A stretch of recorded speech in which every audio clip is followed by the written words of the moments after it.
News Talk 610 AM and 102.1 FM. KBNU. KBNU News Time is 4:05. I'm Bill Walter with this news update brought to you by Northern Steel Buildings. Low-income families in Utah may have shifted funds from education to pay for pandemic-related costs, a trend in line with findings that Black and Latino youths have been disproportionately affected by the COVID-19 pandemic, including their plans to attend college. The Latino Politics and Policy Initiative at UCLA reports that in 2020, nearly one-third of Black and Latino students scrapped post-secondary education plans at a rate higher than white students. Terry Peters is the program design and monitoring manager for Centro de la Familia, a children's education advocacy nonprofit. As the pandemic continued into 2021, Peters says Utah families in need changed how they asked for help. There was a dramatic drop in the number of parents that were requesting anything that had to do with education. All these other things that they used to ask for just fell off because we are getting more requests for housing, food, clothing.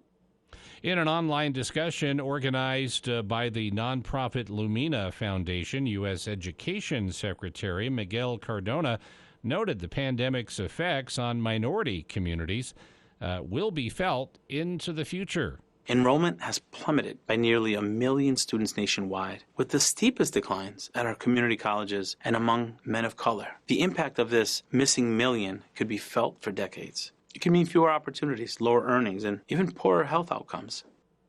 Peters says income and having access to funding as an American citizen or a documented resident may be the most important factor when it comes to student success. KBNU News Time is 4:07. KBNU weather for tonight. Partly cloudy skies is our forecast this evening. Overnight low in the mid-30s, and then partly cloudy. A slight chance of snow showers in the morning, then a slight chance of rain and snow showers in the afternoon. Much cooler.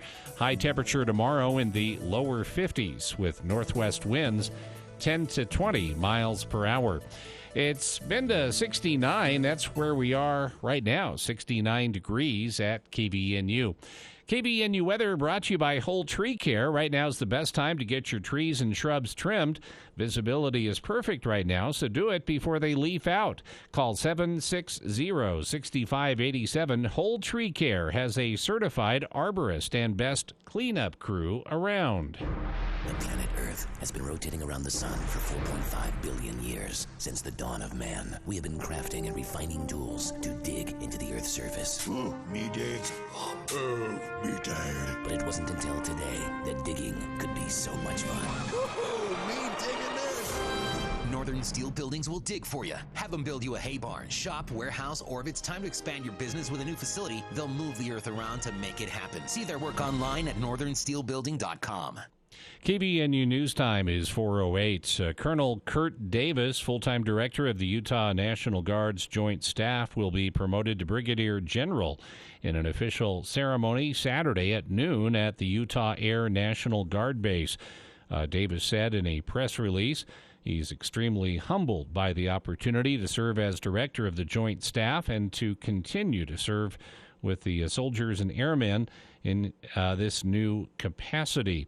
As a director of the Joint Staff, Davis serves as principal executive assistant and advisor to the Adjutant General, Major General Michael Turley. Davis, from Salem, Utah, has served in the Utah Air National Guard for more than 33 years. He began his career as an enlisted member of the Utah Air National Guard in 1989 as a KC-135E Stratotanker crew chief. During his career, he has served in a variety of operational and staff positions. A man is in critical condition after being hit by a car Thursday night in South Salt Lake. After hitting the man, the driver of a white or silver pickup truck, possibly with an extended cab, left the scene, officials report. Fox 13 reports the man was taken to the hospital with critical injuries. KBNU News Time is 4:09. For more details on these and other stories, visit CashValleyDaily.com. Breaking news, stimulating talk. News Talk KVNU, 610 AM and 102.1 FM. I don't know how else to say this, Dad, but here it goes. It's time for the famous West Motor Rodeo Day sale. Wait a minute. What are you talking about, Taylor? Rodeo Days doesn't start until July. New truck lots across the country are almost empty, right? You're right. But here at West Motor, business is booming. So how is West Motor selling so many trucks? Most of our customers are ordering their truck exactly how they want it. So as soon as the truck hits the lot, they don't let us keep it there for everyone else to look at. They want to take it home. So the best way to buy a new truck during the famous West Motor Rodeo Day sale is to order it right now during Truck Month. Now that's what I'm talking about. Plus, trade-in values are at an all-time high. And in many cases, you can buy a brand new truck for less than a used one. We'll include our famous Rodeo Days discounts, a free lifetime warranty, and a free bed liner. Taylor, you're brilliant. Call, click, or visit West Motor and order your new Ford or Ram truck today. WestMotorCompany.com. My name is Dr. Brandon Prevey, and I love being a dentist. I work with Drs. Curtis Taylor, Anthony Larson, and Paul Harris. When people ask where our office is, I actually have two answers. First, I spend part of the week at Logan Dental Associates, and then second, I spend the other part at Cherry Creek Dental in Richmond. Both locations are a full-service dental office and can take care of everyone in the family. Call or go online and make your appointment with the offices most convenient for you. Logan Dental Associates in Logan or Cherry Creek Dental in Richmond. For the people. We are waiting with bated breath for news from the Cash Republican Party meeting an executive committee tonight. With Jason Williams. And I'm really excited about this next segment. We have two guests here in studio. We're going to talk about something that we've talked about many times here on the show, but from a bit of a different angle. Weekday afternoons from 4 till 6 on News Talk KVNU, 610 AM and 102 FM.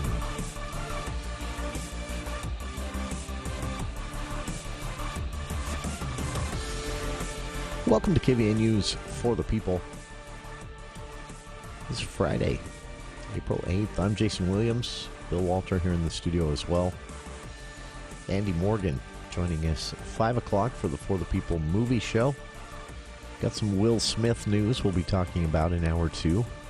I'll spoil it right now. If you haven't heard, Will Smith banned from the Oscars and all Academy-related events and goings-on for 10 years. How they came up with 10 years, I have no idea. But it's raising some interesting questions about, the way the film industry works now and the role of, something like the Academy. It's even raising some questions about the Oscars. What do they even mean anymore? Does anyone care? We'll talk about it in hour two. Congressman Blake Moore had a pretty good week. Congressman Moore's team announced this week that he'd been appointed as a legislative conferee. I wanted to talk about this a little bit because it's a term you don't hear very often, ever. But yesterday, House GOP leader Kevin McCarthy announced that Utah's Representative Blake Moore had been appointed to serve as the House Republican conferee to negotiate on a specific issue. And this is when a conferee is appointed. So the equivalent version of this is it doesn't have a title here in Utah, but it's something that happens all the time. And there are certain state senators, especially, who are known as the de facto negotiators of the Senate. And it usually comes up when there is agreement between the state House and the state Senate to pass a certain bill or measure of some kind, maybe objection to the bill itself, but everybody's on board with doing the thing the bill is trying to do. And so they'll put together these rushed committees. Rushed here in Utah because it's a 45-day legislative session. At Congress, the U.S. Congress level, it doesn't have to be as rushed as they're constantly in session, except when they're on vacation. So here in Utah, they've got 45 days, so it's usually rushed. They grab a couple senators, 3 or 4 House representatives, Republicans and Democrats alike, and they put them together behind the scenes in a room, and they hash out what it takes to get the... So again, this isn't a situation where you're not looking at some sort of partisan divide on an issue or some sort of disagreement between leadership and the majority caucus, which can also stymie a bill pretty quickly. This is a situation where you've got both chambers, almost a unanimous consent within both chambers to do the thing the bill is trying to do, but there are some details that are kind of hitching this or that lawmaker up. And so to make sure they have the votes, they meet in this conference and they hash it out. And then they present to the public and the rest of the chamber the changed bill, and then the process begins again. So that's basically what happens at the federal level, but they have an official title for it. When the House and the Senate both agree a thing needs happening, and there isn't a large disagreement of any kind between the majority and minority parties, so you have Republicans and Democrats alike in the House and the Senate at the federal level agreeing that a thing needs to happen and that a bill needs to pass, this specific bill. But again, there are some details that are holding up this representative or holding up this senator. Might be a Republican, might be a Democrat, but everyone agrees that the thing they're talking about doing needs doing. That's when this comes up. And so what happens is the majority and minority of both chambers appoint selected representatives to meet in a conference. So representatives of the House, representatives of the Senate, both Republicans and Democrats will meet in this conference, and the idea is they'll work out the differences on the bill everyone agrees needs to pass, and then pass the bill. So it's a pretty big deal to have leadership in the House select you as a congressional representative. What it means is they trust you as a negotiator. So in this case, it would be a minority leader. Sorry, that's the Senate term. This would be House GOP, which happens to be the minority caucus in the House at this time. So House GOP leader Kevin McCarthy appoints people to represent the minority party in the House. Nancy Pelosi will appoint some people to represent the majority party in the House, but they're working as a team. This isn't Republicans arguing with Democrats. It's the House arguing with the Senate. So this team will then go, I don't know where they go actually physically, and they'll meet with senators who have been also appointed by minority and majority leadership in the Senate to do the same. So again, it steps outside of disagreements between Republicans and Democrats and steps into a world where you have a disagreement between the chambers. Both chambers agree this thing should happen, but they disagree on the mechanisms or the ways that we get there. And so the House and the Senate need to work it out because everyone else agrees the bill needs to pass. So having leadership choose you for this means they trust your judgment. They trust you to represent your caucus, whether you're the majority or the minority, and they believe you have something unique to bring to the table. And for a freshman representative, it's a pretty big deal. This is normally reserved for people who have been around, some might say too long, people who have relationships in both chambers because of their longevity, mainly. So for Congressman Blake Moore to be selected by House GOP leader Kevin McCarthy is pretty significant. So Moore was selected as the Republican conferee that will sit down representing the minority caucus in the House, the Republican caucus, to negotiate a compromise between the House and the Senate on what is basically a bill that seeks to spend some money on research and technology directly related to the U.S. competing with China. Now, that seems vague, but there are a lot of specifics on this, the bill itself. If you'd like to see, it's called the America Competes Act, and the idea behind it is that the U.S. needs to invest in some manufacturing, some domestic manufacturing. Some examples that were given during previous debates. There is a global market for semiconductors, and we're not really a player in that market. There's huge money in that market. We've also seen a lot of supply chain shortages over the last couple of years coming and going on this or that. And a lot of that has to do with the fact that we became a massive importer rather than a producer over the last. I mean, this has been going on in the U.S. We've seen manufacturing inside the U.S. borders decline for more than 50 years. And so these supply chain shortages have kind of got people thinking maybe we should make more stuff ourselves.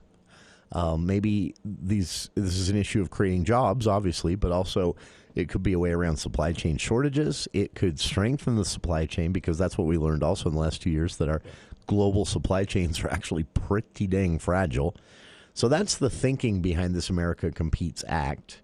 And again, both Republicans and Democrats in both chambers agree this is a good idea, to take some money and invest it in this type of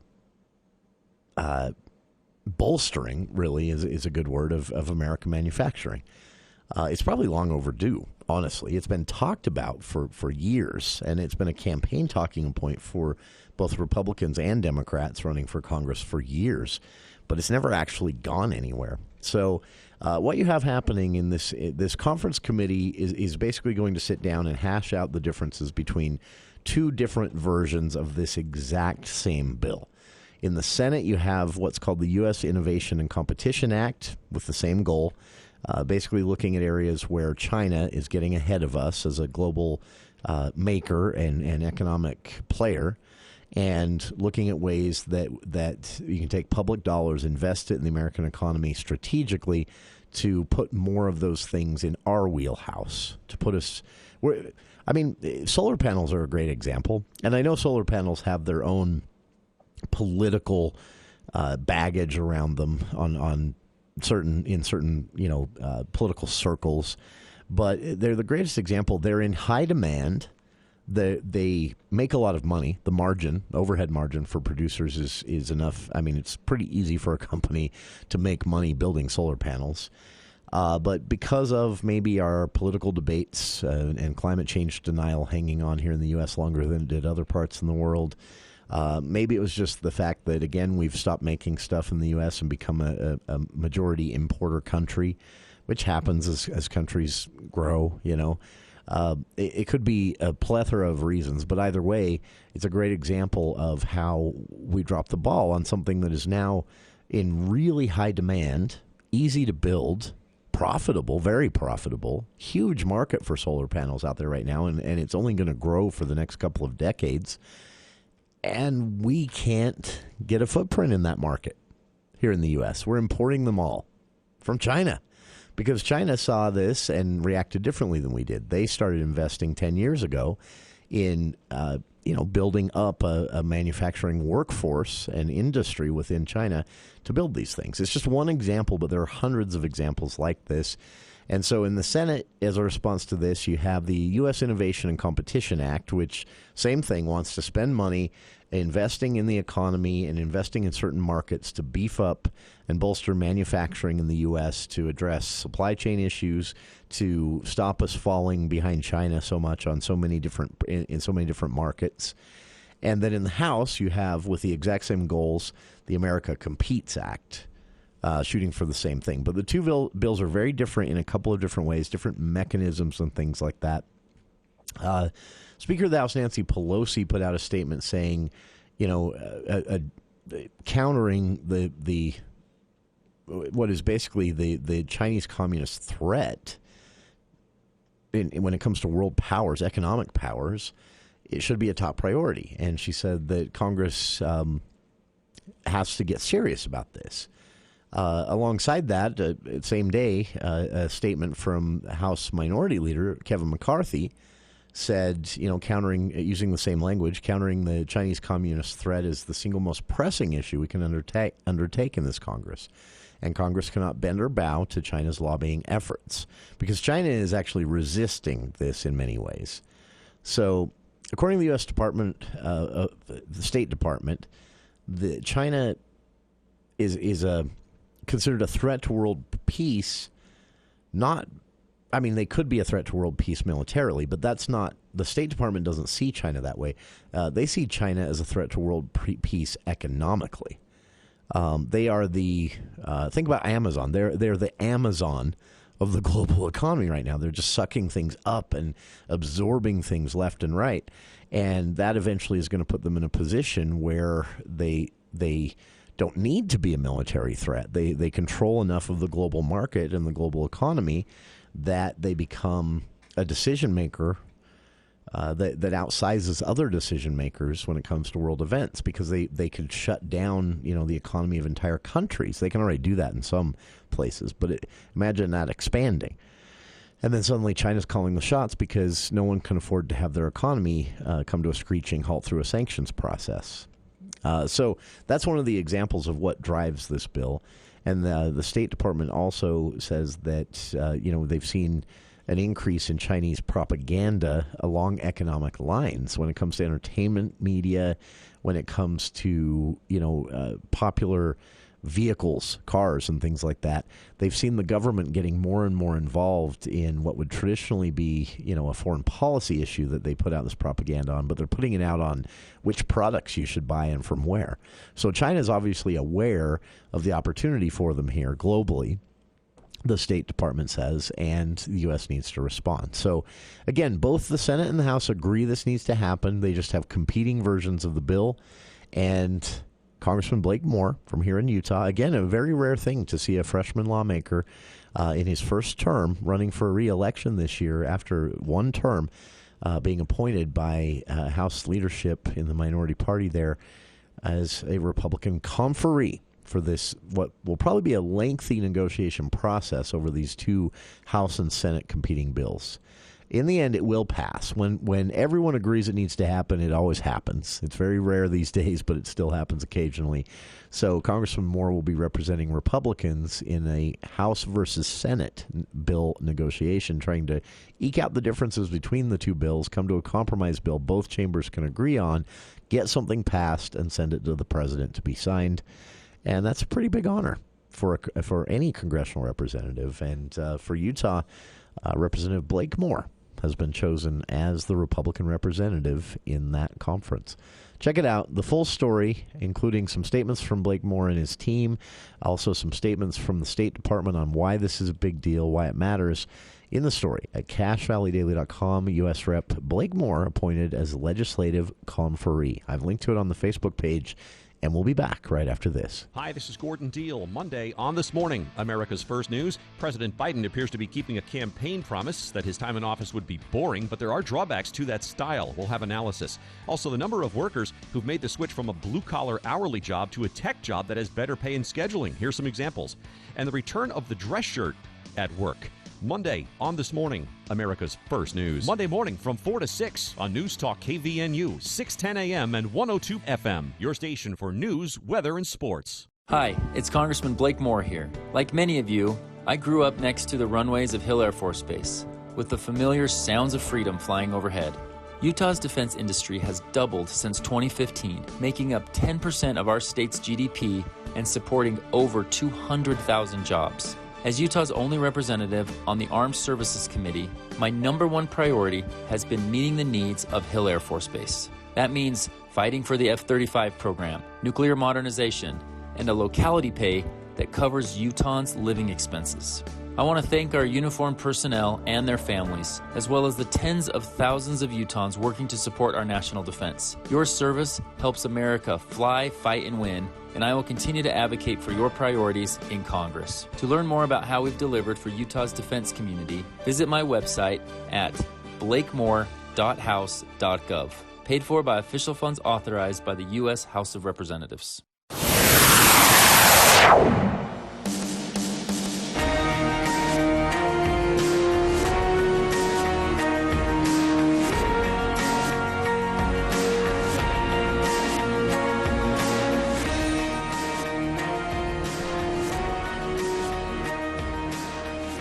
Welcome back to KVN News for the People. I haven't seen ridership numbers on CVTD for a long time, but it's increasing, I would be willing to bet. And we'll reach out to them, actually, now that I'm thinking about it. But there were some reports on public transit use in general here in northern Utah along the Wasatch Front and in the Salt Lake area that have state leaders looking at least discussing, for the first time seriously, fare-free public transit statewide. It will be lofty. The estimated price tag on this is about $50 million a year, and that's an estimate. And that's with current traffic. They're talking about, there's a need already to quote, double track front runner, doubling the number of trains each day at each stop. You're going to see an expansion of tracks and UTA buses. You're going to see an expansion in districts like the Cache Valley Transit District and the Summit County District that are a little different than UTA, how they work. And then you're going to see, as population grows over the next 10, 20 years, you're going to start to see these transit districts merge together and have to work together. One day we will be connected to the Wasatch Front via public transit. I mean, we kind of are now. There are buses you can get that will take you over to the Front Runner station on 24th Street. And you can actually get all the way to Salt Lake, even Provo, without touching a gas pedal. And I highly recommend it if you've got the extra time, because a trip to Salt Lake for some weekend afternoon shopping at City Creek is a lot more pleasant if you didn't have to drive there on the freeway. So it's going to change, basically. But lawmakers here in Utah are now wondering, how soon and how broadly this needs to change. Again, with an estimated $50 million annual price tag to run a public transit system without fares, there's a lot of opposition to that. Senator Wayne Harper said this is the problem. He's a Republican from Taylorsville in the state Senate, and he said he chairs the Senate Transportation Committee, and he said as the numbers came in from Free Fare February, he said, look, here's what we know. I'm paraphrasing, of course. He said, here's what we know. We know this is a good program. We know public transit is popular and growing more popular every day. We know that the state is going to have to spend more on it. Those are all givens. That's not a surprise to anyone. The question is, how best to do that. Something like Free Fare Forever, again, with a price tag of about $50 million to the state annually right now. So that price tag would grow as ridership grows and as need for and number of trains and buses and things like that grows. That price tag would grow. So there are ideas that have been floated, like making, parts of the public transit system free fare. Like maybe the buses, for example, stay fare-based, but Front Runner goes free fare or something like that. Anyway, this is all just speculation at this point on where they might go with that. But it is the first time we've got a signal from state lawmakers, conservative Republicans like Senator Harper, that they've warmed to the idea of free public transit, taxpayer-funded entirely public transit. So, and then again, consider we're talking fares and daily operation. This is outside of what the state may be spending over the next 10, 20 years, what the state's going to have to spend. It's not a choice over the next 10, 20 years to expand public transit as populations grow. So that's a whole different discussion and price tag. The $50 million there is just the estimate if you just went fare-free statewide right now. The reason I bring this up with a Cache Valley Transit District tie-in is that as this changes in the state, you're going to see, so as the state, with lawmakers signaling they've warmed to this idea because of the results of this year and last year and the year before and the year before that. They're looking at 5 years, of Free Fare February. Free Fare February is considered by the public, I think, to be this 1 month each year where you don't pay a thing on any UTA public transit system. Buses, trains, Front Runner, it doesn't matter. Tracks to get down to a U of U game, it's all free through February. And that does increase ridership because people hear about it and they think, well, we'll take the train instead. It has grown in popularity every year. In fact, there was a 60% spike in public transit usage on Saturdays each day of the month in February.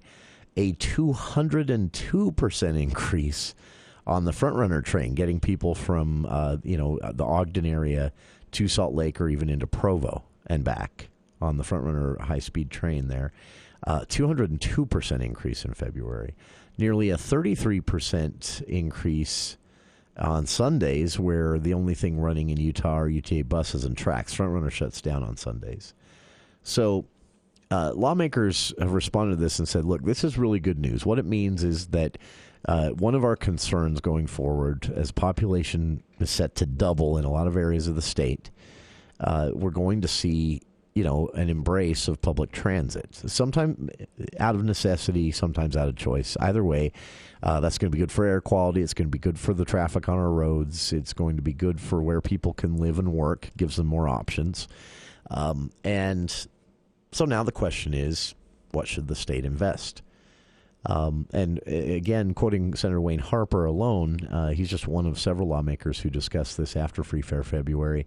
And the way, again, this ties in with the Cache Valley Transit District is he said, in the end, the question isn't when we get to maybe a free fare system or at least a hybrid system where there's more free fare year-round. It's more a question of if and where. Where would it be most effective to do that? Again, questions like making the buses and tracks fare-free and Frontrunner not, or vice versa. Do it along the Wasatch Front, but not in Salt Lake and Utah counties. And then you get, these districts like Cache Valley Transit District that have been operating fare-free since their inception, and they've seen ridership increase more steadily each year, and they don't have a Free Fare February to advertise and promote. And so lawmakers are looking at this and they're saying, okay, it appears to be time. Public transit has arrived in Utah for the majority of the state, residents at least. And now the question is, how can the state encourage more of it, invest in it properly, not just including building it out, but also what the states may be willing to put up to offset fares to encourage usage and things like that. The conversation is going to start in this interim session. So it'll be interesting to see how they look at like the Cache Valley Transit District, some lessons that can be learned there, and now talking about taking those statewide. Just another way that Cache Valley ends up on the cutting edge. We should send them a bill, the Salt Lake and Utah County lawmakers. Check it out. Free Fare February numbers are out today, results of this pilot program that started 5 years ago, and they've seen it increase in popularity each and every year, and state lawmakers now saying, looking at Cache Valley Transit District and Summit County Transit Districts, and saying, they might be onto something there. What we're seeing every February during Free Fare February along the Wasatch Front is what they're seeing in those districts that have been fare-free all along on an annual basis. And so state lawmakers looking at throwing some money at that to see if they can take it statewide, or how far they can take it at least, if not statewide. Check it out. The numbers are impressive. 202% increase in Frontrunner every single day on average in February. That's a lot of reduction in tailpipe emissions. And that's really what has state lawmakers excited about this. 753-5868. We'll be back with more of KVNU's For the People after these headlines with KVNU's Bill Walter.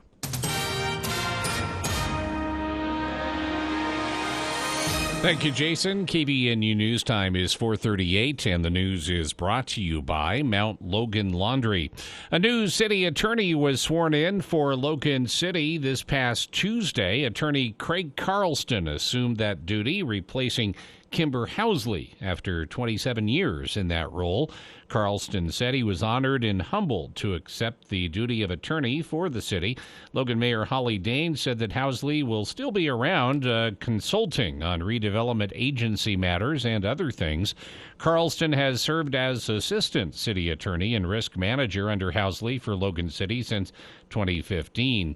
Carlston received his Bachelor of Science degree in business finance at Utah State University in 2001. In 2004, he graduated cum laude from the Boyd School of Law at the University of Nevada, Las Vegas. While in law school, Craig was a member of the Law Review. Carlston also volunteered as an instructor for Clark County Legal Services and worked as an intern for Judge Kathy Hardcastle in Las Vegas and Judge Gordon Lowe in Logan. Applications are now open for Utah's Home Energy Assistance Target or HEAT program to help pay summer cooling costs. HEAT provides year-round energy assistance, and cooling applications are accepted from April through September. HEAT helps eligible households pay for home heating, cooling, and water assistance. Last year, HEAT assisted more than 26,000 Utah households with their utility bills. This year, households may apply for cooling assistance even if they have already received a HEAT benefit this season. To learn more about the program and how to apply, visit jobs.utah.gov/HEAT or call 211. Idaho gubernatorial candidate and anti-government activist Ammon Bundy has been fined $3,000 and sentenced to 10 days in jail for contempt of court. Bundy was immediately handcuffed Thursday in 4th District Court in Boise and taken to the Ada County Jail. Judge Annie McDevitt ruled that Bundy failed to perform 40 hours of community service following a 2020 trespassing conviction at the Idaho State House. Bundy argued his work for his own campaign as governor counted towards the 40 hours of community service. However, McDevitt told Bundy that he blatantly disrespected the court's order and made a mockery of the sentence he had received. KVNU News Time is 4:41. Have you pulled your spring sheets out of storage, and do they smell stale and need freshening up? How about your blankets and your quilts? Are things dingy from winter use? Well, go to Mount Logan Laundry. It takes no time at all to freshen everything up with their 55 and 80-pound washers and dryers, and it costs a lot less than the dry cleaners. And free Wi-Fi and drop-off service, too. Mount Logan Laundry really is the cleanest spot in town. Find them at 5th East and 9th North in Logan or in Brigham City on the corner of 1st East and 7th South.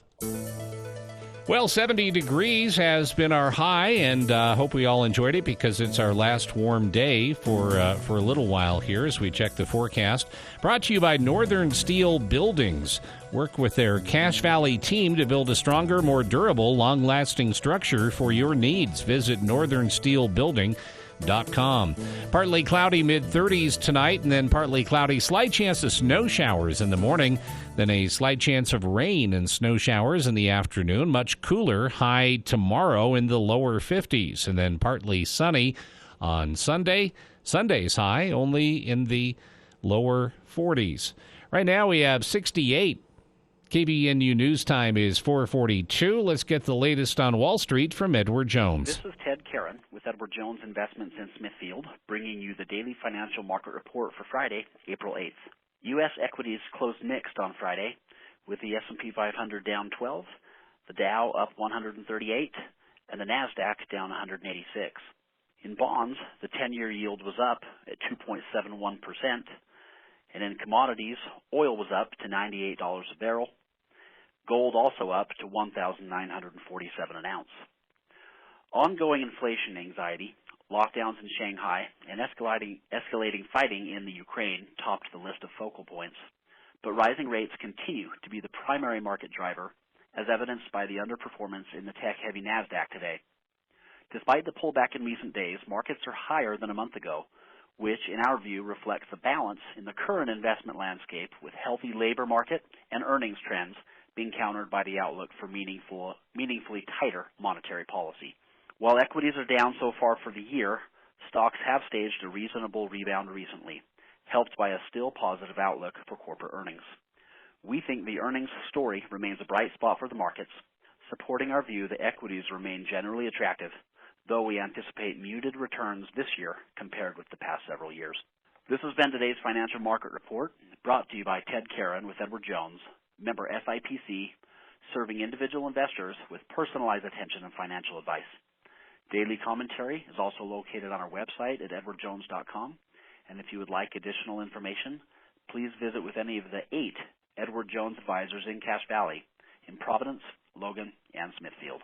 The temperature's warmer, and here at Alpine Home Medical, we couldn't be happier to serve you as we mark our 25th anniversary this spring. Hi, I'm Jay Broadbent, and I want to thank you for being the best customers over the last 25 years. We couldn't have done it without you. If you've shopped with us before, thank you. If not, we want to make sure that we're your one-stop shop for all your home medical needs. You'll find the most selection and best quality products. Check out our power scooters for better freedom to help you move around and get you where you need to go easier. With compression socks, CPAP supplies, and incontinence products, our resupply team ships discreetly to your home, where you need it, when you need it.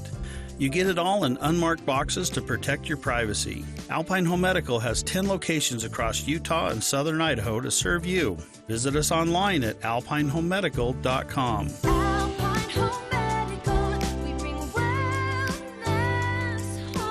That's alpinehomemedical.com. With so much financial uncertainty, are you wondering if your retirement savings will last? The market's ups and downs can keep you guessing, especially if you're approaching retirement or considering it. If you have more questions than answers about what's next, your Edward Jones financial advisor can help you prepare for your journey. After all, retirement isn't the end of the trek, it's a new beginning. Visit edwardjones.com or stop by your local Edward Jones office. Edward Jones, member SIPC.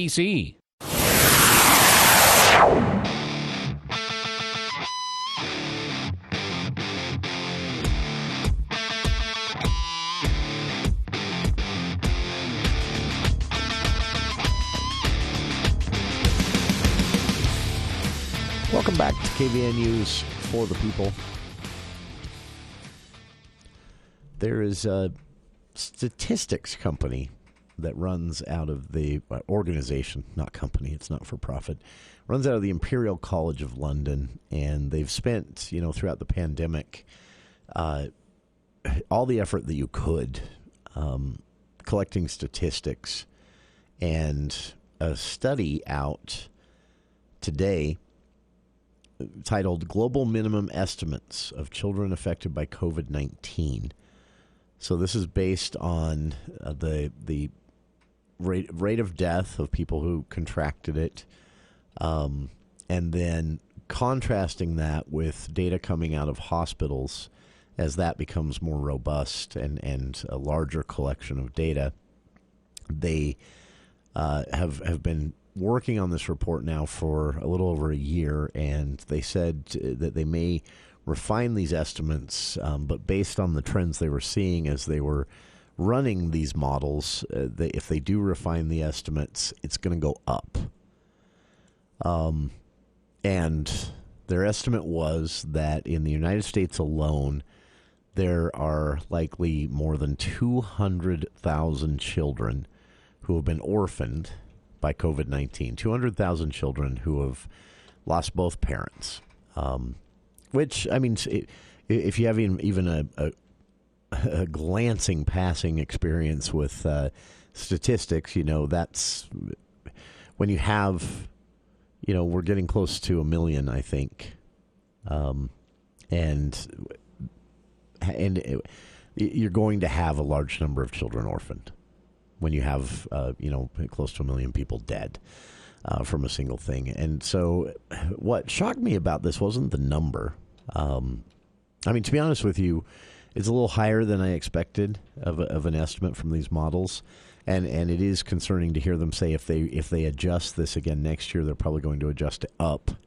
But what really got to me on this is the report itself triggered some research via journalists at the Atlantic magazine. Tim Reckwarth is the guy's name who wrote the story, but there was a team of 7 journalists that decided to dig into this.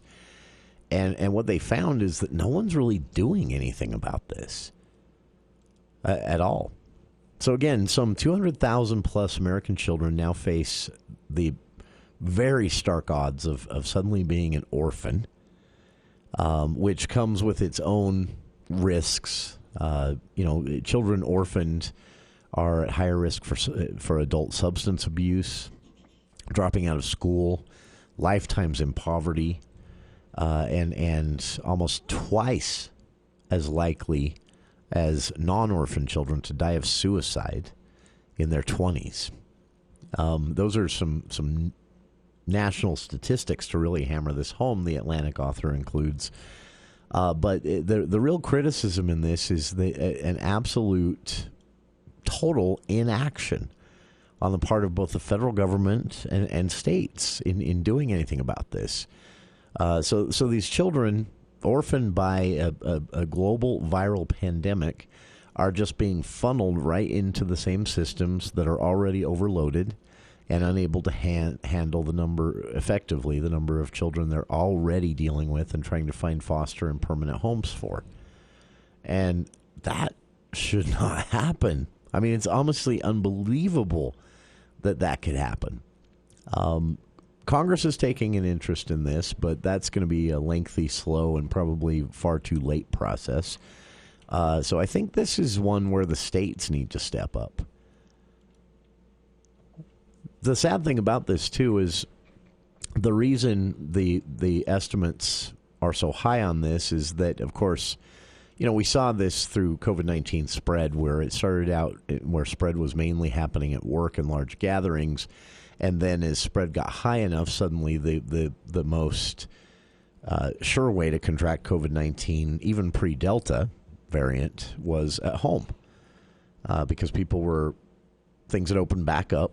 And people were going back to work, back out a little bit more, and they were contracting it outside the home, bringing it home, and sharing it usually, most likely, with their spouse and children.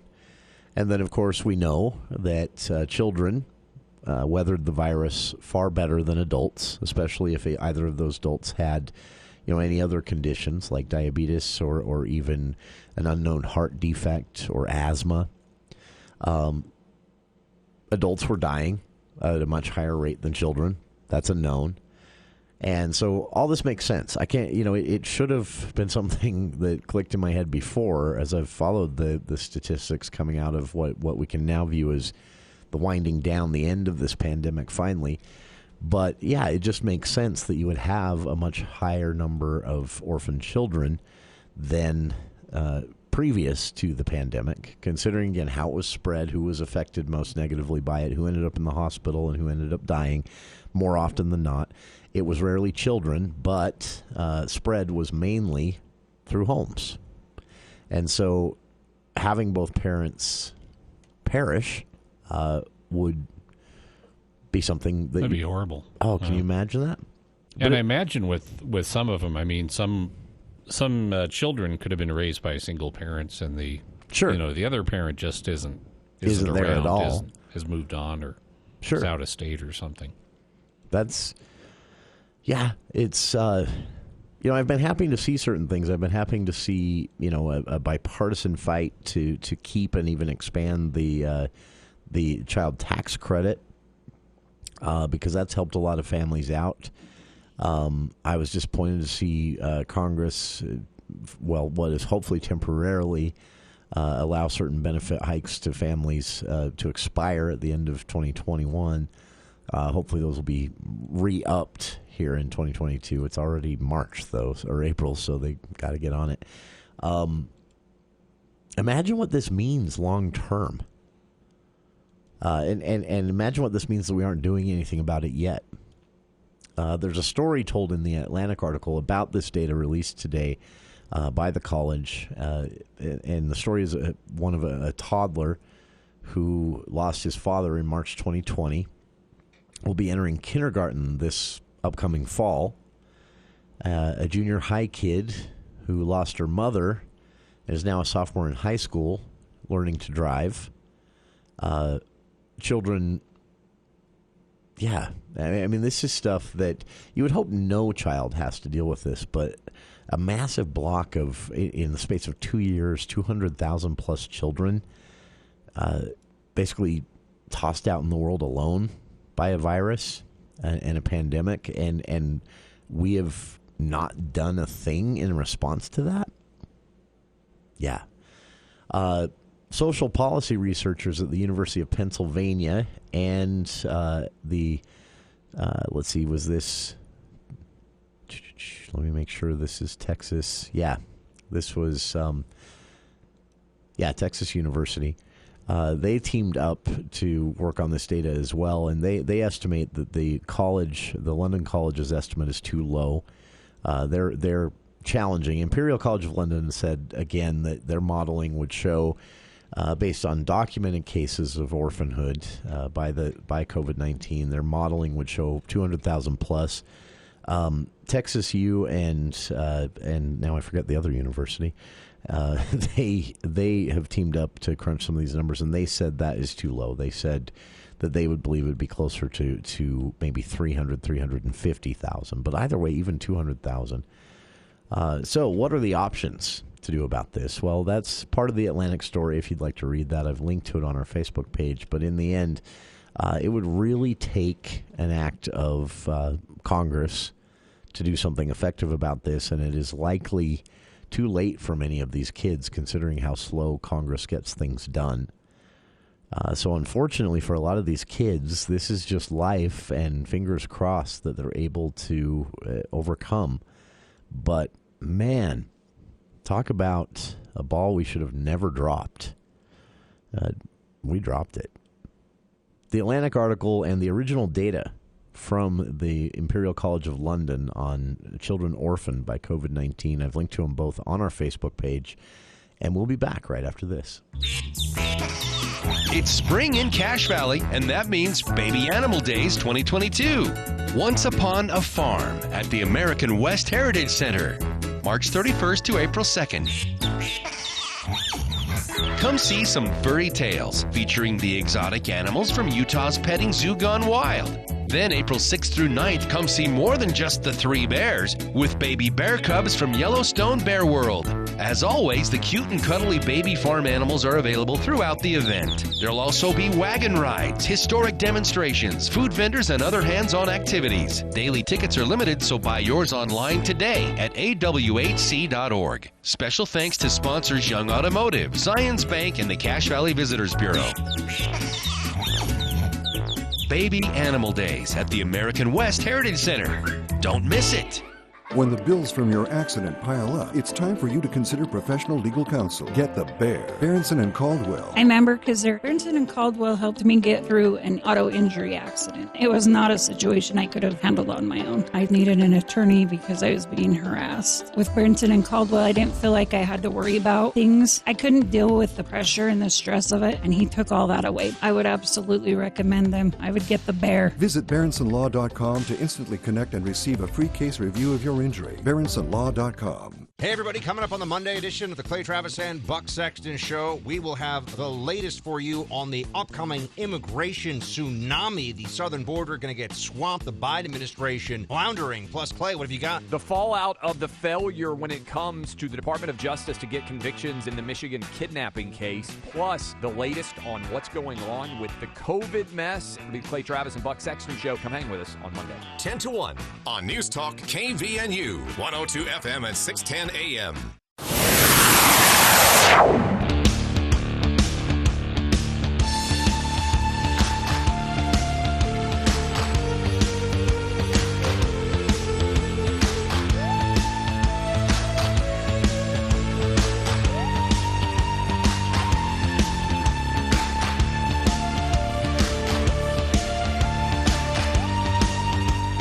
Welcome back to KVNU's For the People.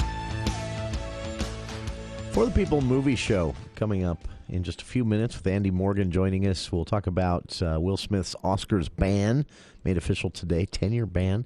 Talk about a few films hitting theaters and a lot more hitting the streaming services. Summer movie season just around the corner. You can kind of feel it in the air.